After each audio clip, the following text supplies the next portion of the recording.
Students, आज हम grammar के बहुत ही मजेदार टॉपिक डायरेक्ट एंड इनडायरेक्ट पर बात करने वाले हैं।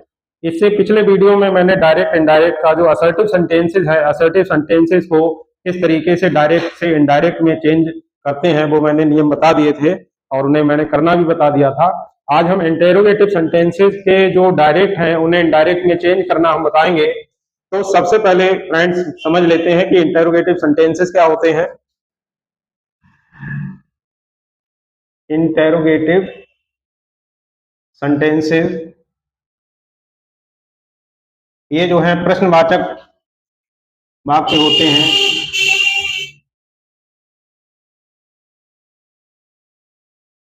ऐसे सेंटेंसेस जिनसे कोई प्रश्न पूछा जाता है वो इंटेरोगेटिव सेंटेंसेस होते हैं। लेकिन ये ध्यान रखना है, बहुत डीपली मैं आपके लिए बता रहा हूं कि जो इंटेरोगेटिव सेंटेंसेस होते हैं ये भी दो तरीके के होते हैं। ये मैं इसलिए बता रहा हूं क्योंकि इनका जब हम डायरेक्ट से इनडायरेक्ट में चेंज करेंगे तो हमें ये ध्यान रखना पड़ेगा कि ये किस तरह का सेंटेंस है। तो इंटेरोगेटिव सेंटेंसेस जो है फॉर्मेशन के आधार पर, स्ट्रक्चर के आधार पर दो तरीके के होते हैं। एक तो होते हैं यस नो टाइप,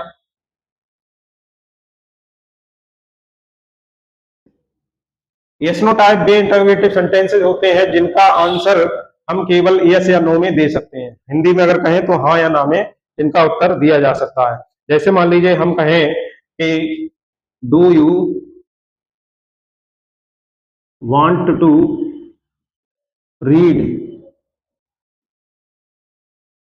तो ये क्वेश्चन है do you want to read, यानी हिंदी में अगर कहें तो क्या आप पढ़ना चाहते हैं, तो इसका आंसर हम यस या नो में दे सकते हैं। हम अगर पढ़ना चाहते होंगे तो कह देंगे यस, और नहीं पढ़ना चाहते होंगे तो हम कह देंगे नो। इसके अलावा हमें और कुछ कहने की जरूरत नहीं पड़ेगी। तो ऐसे जो सेंटेंसेस होते हैं जिनका आंसर हम केवल यस या नो में दे सकते हैं, ऐसे सेंटेंसेस को हम yes no type interrogative sentences कहते हैं। इनका स्ट्रक्चर ये होता है कि इसमें जो सेंटेंस स्टार्ट होता है ये जो है ऑक्सिलरी वर्ब से यानी हेल्पिंग वर्ब से स्टार्ट हो जाता है। जैसे यहाँ पर देखिए do you want to read, तो देखिए यहाँ पर डू, ये जो डू है ये ऑक्सिलरी, ये जो है मतलब हेल्पिंग वर्ब है, ये बिल्कुल शुरू में आ गया है, जबकि जो मेन वर्ब है ये सब्जेक्ट के बाद में आया है। तो इसका स्ट्रक्चर ये होता है कि जो हेल्पिंग वर्ब है वो शुरू में आएगा और जो मेन वर्ब है वो सब्जेक्ट के बाद में आएगा। एक मैं और एग्जाम्पल से बता देता हूं। जैसे मान लीजिए हम कहें are the children playing in the field, are the children playing in the field, क्या बच्चे फील्ड में खेल रहे हैं, तो इसका आंसर हम दे सकते हैं यस। अगर खेल रहे होंगे तो हम कहेंगे यस, नहीं खेल रहे होंगे तो हम कह देंगे नो। अब जरा इसके स्ट्रक्चर पे भी ध्यान दीजिए।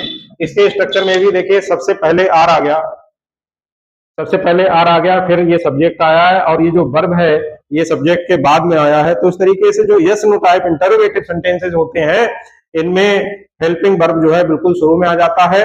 और एक चीज और ध्यान रखनी है कि हेल्पिंग वर्ब शुरू में आएगा लेकिन कोई भी क्वेश्चन वर्ड इसमें नहीं लगना है, ठीक है। तो इस तरीके के जो सेंटेंसेस होते हैं ये yes no type interrogative sentences होते हैं। दूसरा जो टाइप होता है वो WH टाइप होता है।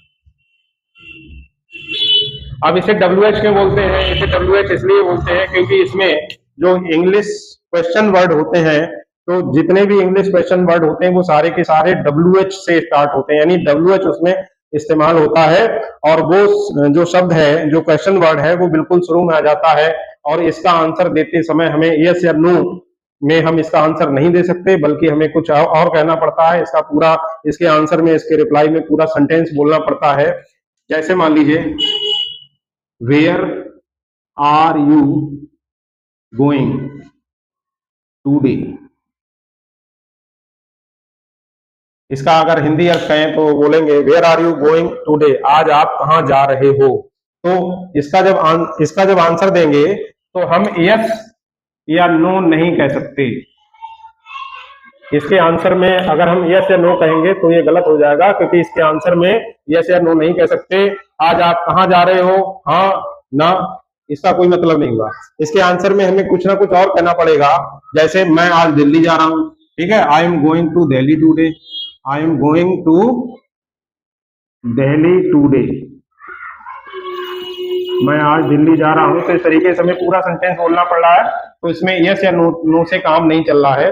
तो इस तरीके के जो सेंटेंसेस हैं ये WH टाइप सेंटेंसेस होते हैं। WH इसलिए बोलते हैं क्योंकि इसमें जो क्वेश्चन वर्ड होता है, जैसे इसमें वेयर है तो जो क्वेश्चन वर्ड होता है उसमें WH इस्तेमाल होता है, इसीलिए इसे WH टाइप सेंटेंस बोलते हैं। जितने भी वर्ड्स हैं, क्वेश्चन वर्ड्स हैं, वो सब WH से स्टार्ट होते हैं, जैसे वेयर, हु माने कौन, हुज माने किसका, whom माने किसको,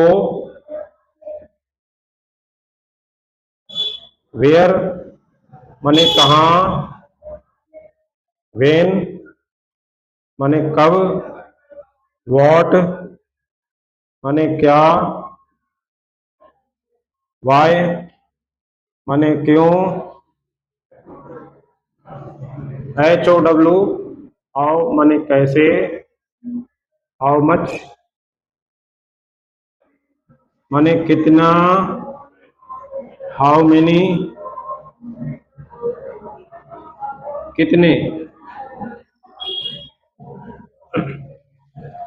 अब देखिए स्टूडेंट्स, ये जितने भी मैंने वर्ड्स लिखे हैं इन सब वर्ड्स में WH आया। देखिए इसमें WH आया, इसमें WH आया, इसमें WH आया है, इसमें भी WH है, इसमें भी WH है, इसमें भी WH है, इसमें भी WH है, इसमें भी WH है, इसमें भी WH है, इसमें भी WH है। तो जितने भी क्वेश्चन वर्ड्स होते हैं इन सभी में WH आता है, इसीलिए ऐसे सेंटेंसेस जिनमें ये शब्द इस्तेमाल हो जाता है उन्हें WH टाइप सेंटेंस बोलते हैं। जैसे यही था where are you going today, तो इसमें वेयर क्वेश्चन वर्ड था तो इसमें WH लगा हुआ है, तो इसलिए ये जो है WH टाइप सेंटेंस होता है। अब इसमें भी स्ट्रक्चर यही होता है कि जो सब्जेक्ट है, सब्जेक्ट से पहले कोई हेल्पिंग वर्ब होगा, लेकिन हेल्पिंग वर्ब से पहले कोई ना कोई ये WH टाइप वर्ड रखा जाएगा। एक और मैं एग्जाम्पल बताता हूं, when do you get up, when do you get up in the morning, when do you get up, when do you get up का मतलब है आप कब उठते हो। तो इसका आंसर हम यस या नो में नहीं दे सकते, हम ना तो यस कह सकते हैं ना ही नो कह सकते हैं, बल्कि हमें इसका आंसर पूरा देना पड़ेगा कि जैसे अगर मैं सुबह को उठता हूं तो I get up early in the morning, ठीक है, I get up early in the morning, तो इसका ये आंसर हो जाएगा। इस तरीके से मैं समझता हूं कि आपको यस नो टाइप और WH टाइप जो इंटरोगेटिव सेंटेंसेस हैं ये समझ में आ गए होंगे। अब हम बढ़ेंगे डायरेक्ट से इनडायरेक्ट में किस तरीके से इन सेंटेंसेस को बदलेंगे, तो इसका स्क्रीनशॉट ले सकते हैं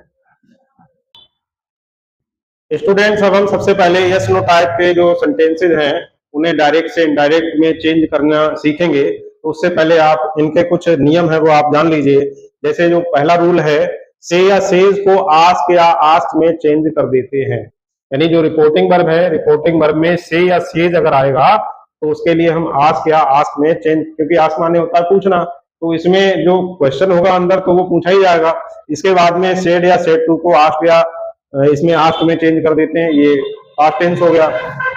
कामा और इन्वर्टेड कामा के स्थान पर इफ या वेदर का यूज कर देते हैं, और इंटरोगेटिव सेंटेंस को असर्टिव सेंटेंस में चेंज कर देते हैं।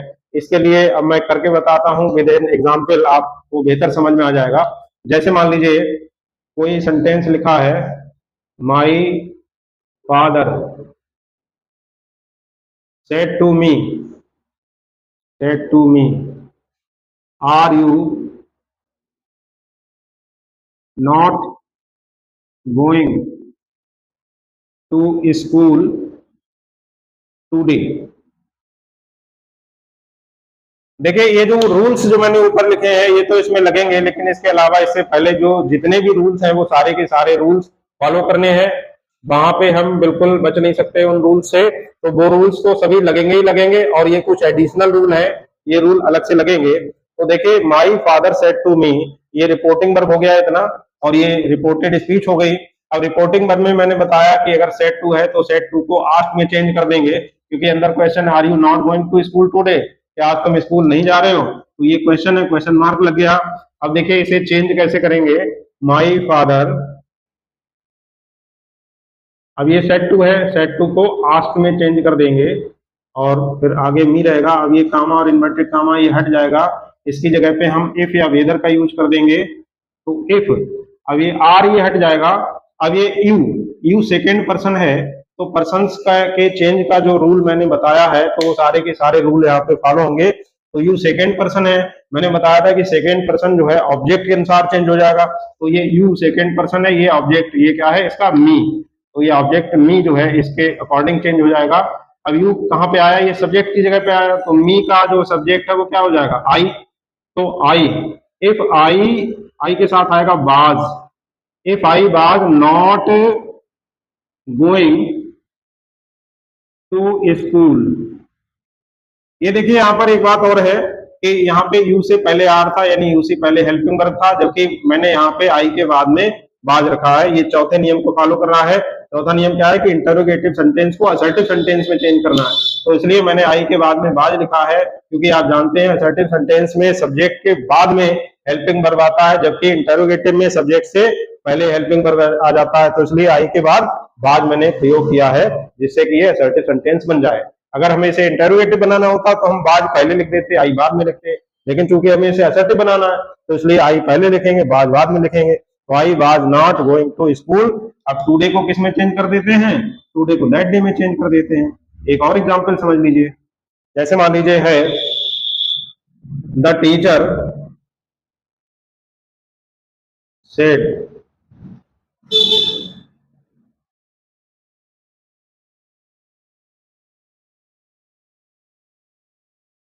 Are the students not reading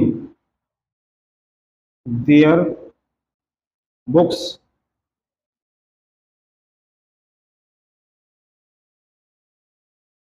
तो इसके लिए जब हम बनाएंगे तो द टीचर, अब ये सेड है, सेड का किस में चेंज हो जाएगा, मैंने बताया कि आस्ट में चेंज हो जाएगा, तो इसे आस्ट में चेंज कर देंगे।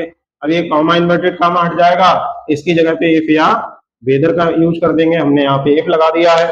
अब इसके बाद में आर है, तो आर चूंकि हेल्पिंग वर्ब है, अब चूंकि हमें इसे चेंज करना है डायरेक्ट से इनडायरेक्ट में, तो जैसा कि मैंने चौथा रूल बताया है, इंटरोगेटिव सेंटेंस को असर्टिव सेंटेंस में चेंज कर देंगे, और असर्टिव में चेंज करने के लिए ये जो आर यानी जो हेल्पिंग वर्ब है, ये हमें सब्जेक्ट के बाद में ले जानी पड़ेगी। सब्जेक्ट क्या आता है, स्टूडेंट्स, तो स्टूडेंट्स के बाद में हमें ले जाना पड़ेगा। अब आर है, आर को चेंज करना पड़ेगा अकॉर्डिंग टू ये जो हेल्प, ये जो वर्ब है reporting verb, reporting verb past tense का है, तो इसलिए आर का यहाँ पे हो जाएगा वर्ब।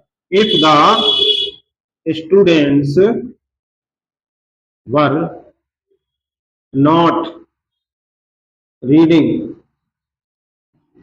अब देयर क्योंकि थर्ड पर्सन है, तो थर्ड पर्सन में कोई चेंज नहीं होता है, तो ये देयर का देयर ही रहेगा, their books.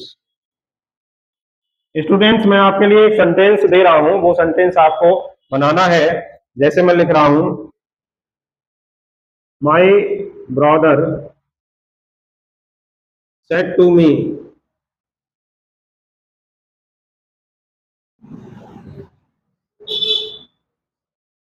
Is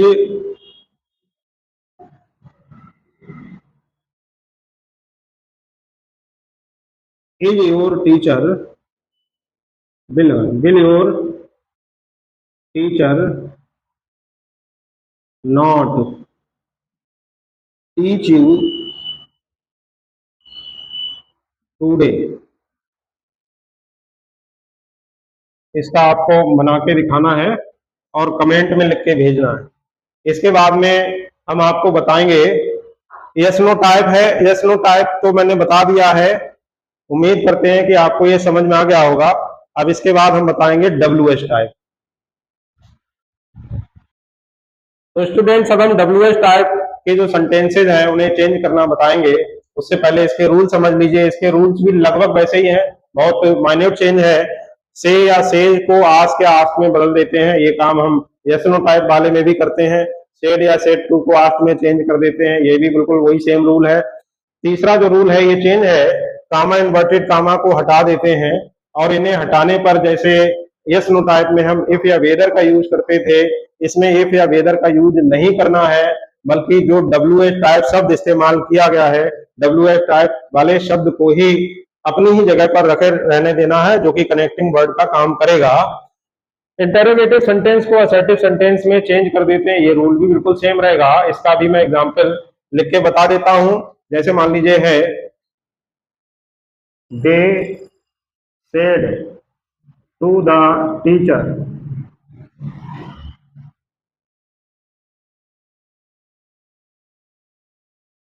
when will you come in my class, in our class, plural है तो इन आवर क्लास हो जाएगा। When will you come in our class. तो देखिए, जो दे है, दे का दे रहेगा, सेट टू का आस्ट में चेंज हो जाएगा, ये मैंने पहले ही बता दिया है। दे आस्ट द टीचर,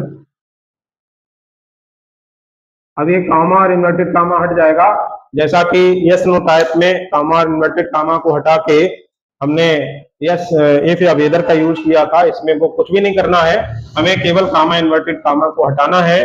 और ये जो वेन है, ये क्वेश्चन वर्ड है, ये अपनी ही जगह पे रहेगा, लेकिन ये स्मॉल लेटर से लिखा जाएगा। इसमें कैपिटल लेटर से लिखा हुआ है, यहाँ पे स्मॉल लेटर से लिखा जाएगा।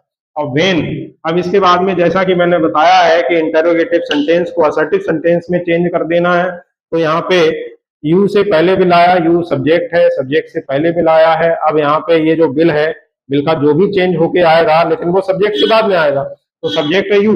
तो यू चूंकि सेकेंड पर्सन का है, तो सेकेंड पर्सन ऑब्जेक्ट के अनुसार चेंज होगा। तो इसमें ऑब्जेक्ट हो गया ये टीचर, तो टीचर की जगह पे जो प्रोनाउन होगा तो क्या हो जाएगा, वेन ही, वेन ही। अब देखिए आगे, ये बिल है, बिल है, बिल चेंज होगा रिपोर्टिंग वर्ब के अनुसार। रिपोर्टिंग वर्ब पास्ट टेंस का है, तो जब रिपोर्टिंग वर्ब पास्ट टेंस का होता है, तो मैं ऑलरेडी आपके लिए बता चुका हूं कि बिल या शैल का वुड हो जाता है, तो यहाँ पे बिल की जगह पे वुड आ जाएगा। तो वेन ही वुड कम इन, अब ये इन है, इनके बाद में आवर है, आवर जो है फर्स्ट पर्सन का है। अब फर्स्ट पर्सन है आवर, तो ये किसके अनुसार चेंज होगा, दे के अनुसार चेंज होगा, ठीक है। तो आवर का हो जाएगा देयर, इन देयर क्लास। एक और चेंज होगा, ये कम है, कम का गो हो जाता है, तो ये गो हो जाएगा। ये क्वेश्चन मार्क भी हट जाएगा, इसकी जगह पे फुल स्टॉप आ जाएगा, इन्वर्टेड कामा भी हट जाएगा। एक और मैं एग्जांपल बताता हूं, एक और सेंटेंस में लिख रहा हूं, he said to me, he said to me, when do you intend to return my book? He said to me, उसने मुझसे कहा, when do you intend to return my book? तुम्हारा मेरी किताब लौटाने का कब का इरादा है। इंटेंड माने होता है इरादा। तो यहाँ पे देखिएगा, he said to me, तो इसका हो जाएगा he said to का asked हो जाएगा, he asked me, comma inverted comma हट जाएगा, इसकी जगह पे इफ या वेदर किसी का भी यूज नहीं करना है, क्योंकि क्वेश्चन वर्ड लगा हुआ वेन, तो ये हम डायरेक्ट वेन लिख देंगे, वेन। अब ये डू, ये यहाँ पे नहीं आएगा, क्योंकि ये बाद में आना है, सब्जेक्ट के बाद में। सब्जेक्ट है यू, यू सेकेंड पर्सन का है, सेकेंड पर्सन ऑब्जेक्ट के अनुसार चेंज होगा, ऑब्जेक्ट है मी। तो यू का जो सब्जेक्ट है, यू का जो प्रोनाउन है, वो हो जाएगा वेन आई। अब ये डू है, तो डू का हो जाएगा डिड। डिड क्यों हो जाएगा, क्योंकि सेट टू है, ये पास्ट टेंस का है, तो ये भी पास्ट में हो जाएगा, वेन आई डिड इंटेंड। अब डिड लगाने की जरूरत ही नहीं है, क्योंकि हमें तो बनाना है सिंपल सेंटेंस, तो ये इंटेंडेड लगा देंगे, when I intended, when I intended to return. अब देखिए, माई है, माई फर्स्ट पर्सन है, फर्स्ट पर्सन सब्जेक्ट के अनुसार चेंज होगा, सब्जेक्ट ही है, तो माई का जो पॉजिटिव है ही के अनुसार वो हो जाएगा हिज, हिज बुक हो जाएगा। क्वेश्चन मार्क हटा देंगे और ये फुल स्टॉप लगा के खत्म कर देंगे। तो आई होप ये वीडियो आपको पसंद आई होगी। आप लोग